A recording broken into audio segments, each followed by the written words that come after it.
अस्सलामुअलैकुम। आज हम बनाएंगे विलेज स्टाइल कोफ्ते की रेसिपी। ये कोफ्ते बहुत जायकेदार और सॉफ्ट बनते हैं। अगर आपने इन कोफ्तों को एक बार बना लिया तो आए दिन आपके घर में ये रेसिपी बनने वाली है। मेरे बनाए हुए सारे तरीके को फॉलो करते हुए जब आप इस रेसिपी को तैयार करेंगे तो आपके कोफ्ते की रेसिपी इतनी मज़े की बनेगी कि लोग आपके हाथ चूमने पर मजबूर हो जाएंगे। ये कोफ्ते इतने शानदार बनकर तैयार होते हैं, ना तो ये बिखरते हैं और ना ही टूटते हैं, और काफ़ी सॉफ्ट भी होते हैं। दावतों के लिए भी एक ख़ास डिश है। इसका फाइनल लुक देखकर आपको ये आइडिया होगा ये कितने शानदार और खुशबूदार बनकर तैयार हुए हैं। तो टाइम को बिना ज़ाय किए हुए इस रेसिपी को बनाना शुरू करते हैं। विलेज स्टाइल कोफ्ता बनाने के लिए मैंने 1 किलोग्राम बड़े का कीमा लिया है और इसको सूती कपड़े की पोटली में डालकर कीमे का सारा पानी खुश्क कर लिया है। ये मोटा कीमा है। आप कीमे को मशीन से निकलवा कर बारीक करवा लीजिए। आज मार्केट में कीमा निकालने की मशीन बंद थी, इसलिए हमारा कीमा बारीक नहीं हो सका। अब मैं कीमे को सिलबट्टे पर पीसूंगी। आप चाहें तो ग्राइंडर में भी पीस सकते हैं, लेकिन कच्चा कीमा ग्राइंडर में पीसने से ग्राइंडर खराब होने का डर रहता है। सिलबट्टे पर कीमा पीसने से कीमे में चिकनापन आता है। हम थोड़ा थोड़ा करके कीमा सिल पर डालते जाएंगे और बट्टे की मदद से सारे कीमे को इसी तरह से पीस लेंगे। अगर आपको सिलबट्टे पर कीमा पीसने की हिम्मत न हो तो कीमे को मशीन से 2 या 3 बार निकलवा लीजिए।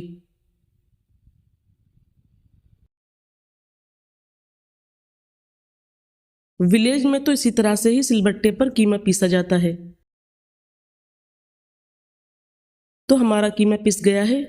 हम कीमे को एक बॉल में रख लेंगे।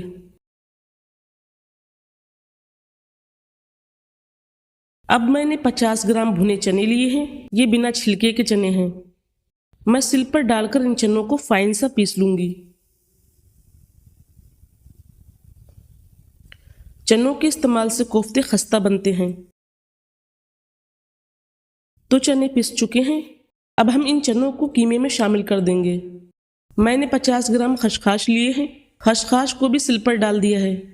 मैंने 1 टीस्पून काली मिर्च ली है, 1 टीस्पून जीरा लिया है,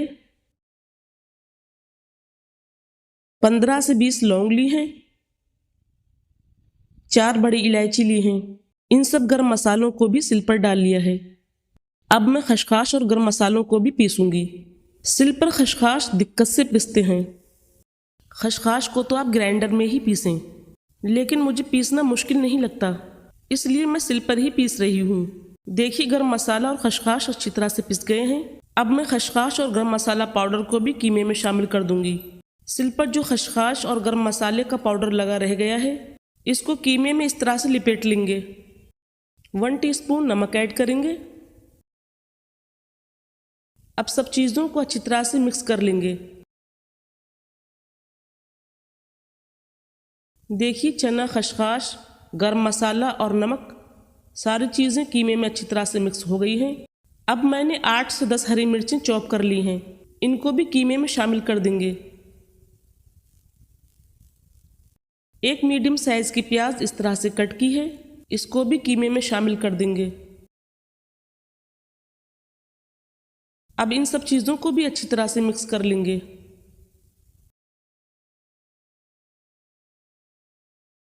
देखिए, सारी चीज़ें अच्छी तरह से मिक्स हो गई हैं।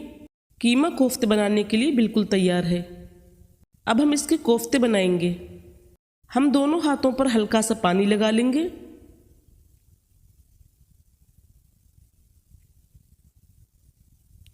और जितना बड़ा हमें कोफ्ता बनाना हो उतना ही कीमा लेंगे और दोनों हाथों की मदद से इस तरह से गोल कर लेंगे और सभी कोफ्ते इसी तरह से बनाएंगे। अल्हम्दुलिल्लाह हमारे सारे कोफ्ते बन गए हैं। 1 किलो कीमे में 18 से 19 कोफ्ते बनकर तैयार हुए हैं। अब हम कोफ्तों को फ्राई करेंगे। हमने आधे कोफ्ते फ्राई होने के लिए रख दिए हैं। मैंने कढ़ाई में 150 ml के करीब ऑयल डाला है। फ्लेम को ऑन करेंगे और कोफ्तों को ढक देंगे। हमें कोफ्तों को डीप फ्राई नहीं करना है, शैलो फ्राई करना है। स्लो टू मीडियम फ्लेम पर कोफ्ता फ्राई होते हुए 5 से 6 मिनट हो चुके हैं। अब हम कोफ्ते की साइड चेंज कर लेंगे।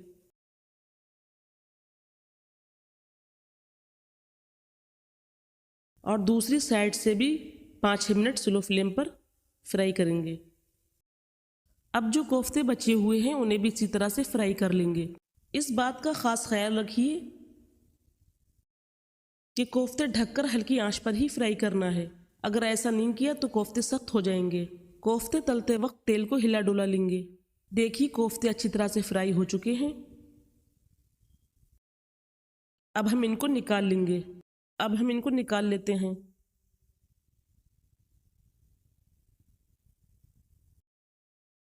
देखिए हमारे कोफ्ते कितने परफेक्ट तलकर तैयार हुए हैं। आप इनको फ्रिज में भी रख सकती हैं और जितनी मर्जी हो उतने कोफ्ते की ग्रेवी बनाकर तैयार कर सकती हैं। लेकिन मैं कोफ्ते अभी बनाऊंगी। तो अब हम कोफ्ते की ग्रेवी की तरफ चलते हैं। तो ये वही तेल है जिसमें हमने कोफ्ते फ्राई किए थे। ग्रेवी बनाने के लिए इतना ही तेल काफ़ी है। हम तेल को हल्का गर्म कर लेंगे। अब हम इसी तेल में 1.5 टेबल स्पून प्याज का पेस्ट ऐड करेंगे। 1 टेबल स्पून अदरक लहसुन का पेस्ट ऐड करेंगे। ये 3 मीडियम साइज के टमाटर का पेस्ट है, इसको भी ऐड कर देंगे।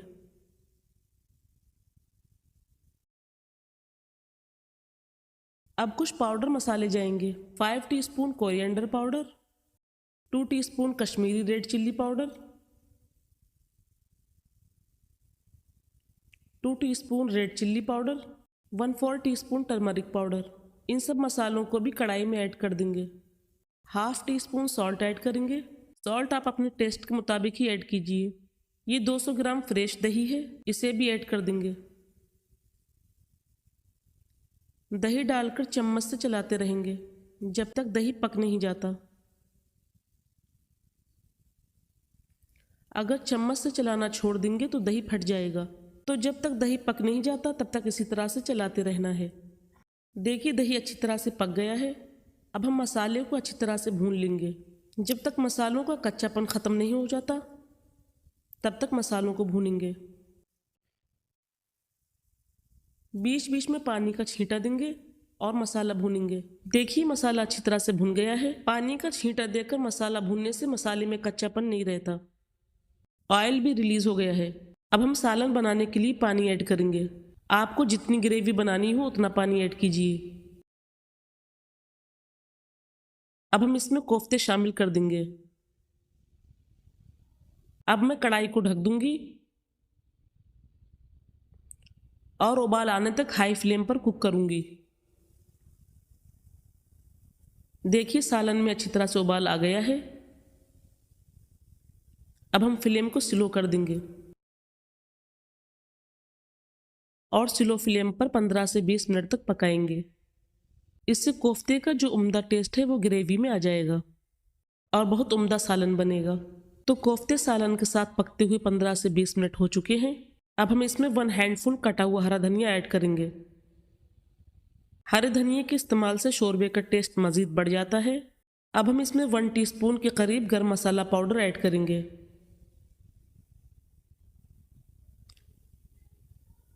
गरम मसाला पाउडर के इस्तेमाल से भी शोरबे के टेस्ट में इजाफा होता है। अब हम कढ़ाई को ढक देंगे और हरा धनिया सॉफ्ट होने तक कुक करेंगे। तो पकते हुए 1 मिनट हो चुका है। हरा धनिया सॉफ्ट हो गया है। अब हम फ्लेम को बंद कर देंगे। हम ढक्कन को खोलकर देख लेते हैं कि हमारे कोफ्ते कैसे बने। अल्हम्दुलिल्लाह हमारे शानदार से विलेज स्टाइल कोफ्ते की डिश बनकर रेडी है। अब हम इसको डिश आउट करेंगे। ये देखिए शोरबे का कितना अच्छा कलर आया है और कोफ्ते भी एकदम परफेक्ट बने हैं और टेस्ट में भी काफ़ी लजीज हैं और आसानी से टूट रहे हैं। तो आप लोग भी इस रेसिपी को ज़रूर ट्राई कीजिए। तो कैसी लगी आपको मेरी विलेज स्टाइल कोफ्तों की रेसिपी, मुझे कमेंट बॉक्स में बताइए। अगर आपको मेरी ये रेसिपी पसंद आए तो प्लीज़ मेरी वीडियो को लाइक कीजिए। इंशाल्लाह अगली वीडियो में मुलाकात होगी। अपना बहुत सारा ख्याल रखिए, दुआओं में याद रखिए। तब तक के लिए अल्लाह हाफिज़।